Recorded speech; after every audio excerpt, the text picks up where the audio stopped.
we are still waiting for that press briefing by the NASA leadership, led by the minority leader in the National Assembly, that is John Mbadi, who also doubles up as the chairman of ODM. And we understand that he'll be accompanied by a couple of members from the opposition side.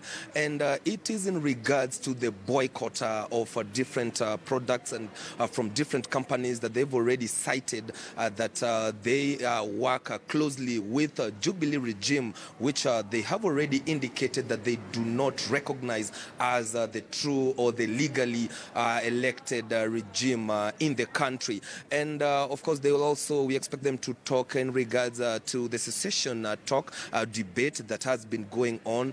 Remember that over the weekend we saw leaders from the coast region led by the governors for Kilifi County, that is Amason Kingi, and Mombasa, and his Mombasa counterpart Ali Hassan Joho, and other leaders but affiliated to NASA, stating that they need to talk in regards to the secession debate. But we also saw, on the other hand, leaders led by the CS for Tourism, Najib Balala, coming out stating that such talk is really talk that it's not benefiting to the people of Mombasa County. And apart from that, Betty, we have both chambers, that is the National Assembly and the Senate. Currently, they are on the session. The session is on. In the National Assembly, they are debating the inclusion of 3 members to that board of the retirement board for members of the National Assembly. And in the Senate, we understand that there is a motion in regards to an amendment to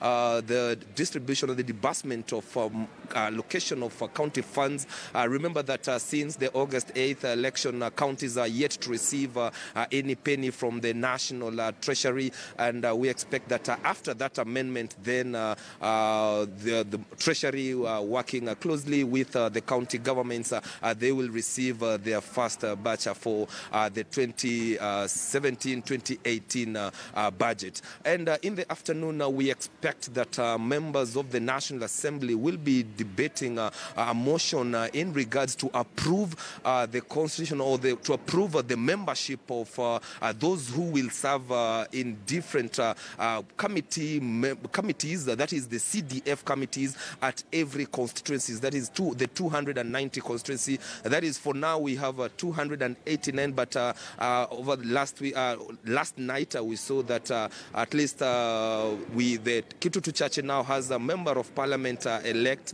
that is Richard Onyonka, being elected for his 3rd term. And we also understand after that debate they will take a recess. I remember they came yesterday, but there are some underlying issues that has made them to go on recess. And one of them is that they are yet to constitute the departmental committees. And yesterday we saw the Speaker of the National Assembly, Justin Muturi, coming out and stating that there are issues and petitions that are supposed to be handled by the departmental committees. But since they are yet to be constituted, since the opposition NASA is yet to hand over the names or forward the names of those who will serve in those committees, they had already indicated they need at least 3 weeks from now. That is the end of this month. And they are all in agreement that they need to take time so that they resolve all those issues and come back on the 29th of this month to continue with business of the House, Betty. All right, Chris, just on that last bit that you've mentioned, remember that this is not the first time that the opposition is asking for more time. Actually, the time that Parliament was opened, they actually asked for time that, they be given to constitute and to, of course, name the members who would be part of the different committees, and that did not happen. Right now they're asking for more time. Is there any indication whether this will happen, considering the political situation in the country?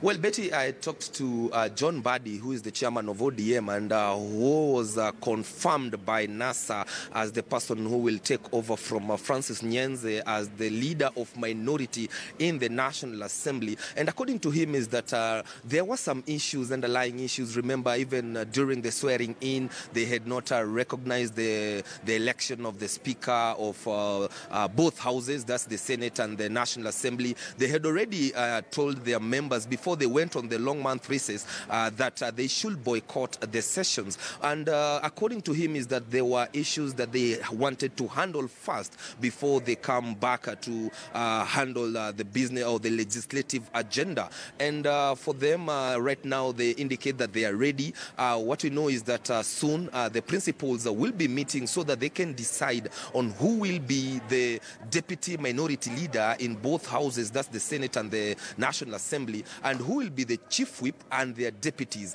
And from there, they will also sit down and agree on the composition of members who will serve in different departmental committees. Remember that what they do is that they go to individual, they check the profile and the curriculum vitae of individual members. And if you're a doctor by profession, then you'll of course be taken to the health committee.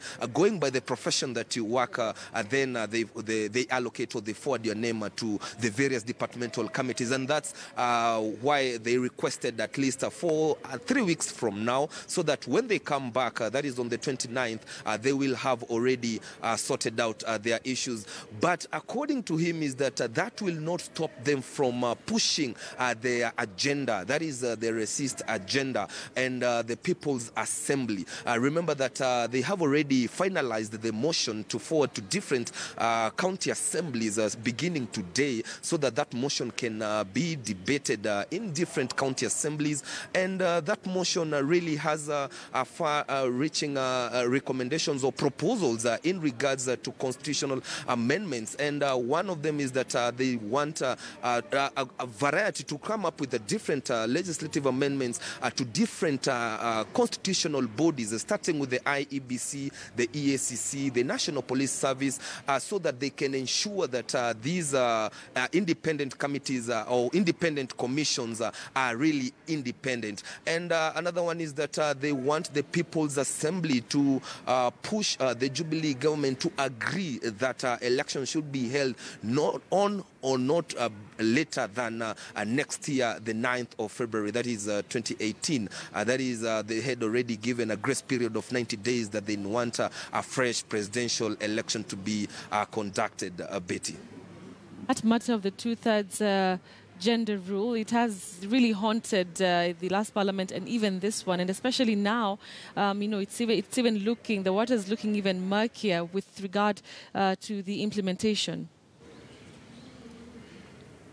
Yes, Betty, that is one of the agendas that the parliament as a whole is yet to actually sit down and tackle this issue in terms of the two-thirds agenda. Remember that the courts had already ruled that it should be progressive after an election. But what we saw is that the IEBC really came and chipped in after the election. What we saw is that the IEBC, in terms of the nominations or those who are proposed to be nominated in different county assemblies, they really picked women so that they can cover up for the gap that has been there. And we are yet to see that legislative agenda coming to the floor of the House. And that will be one of the issues, or one of the agendas that they will be pushing when they resume on the 29th of this month, Betty.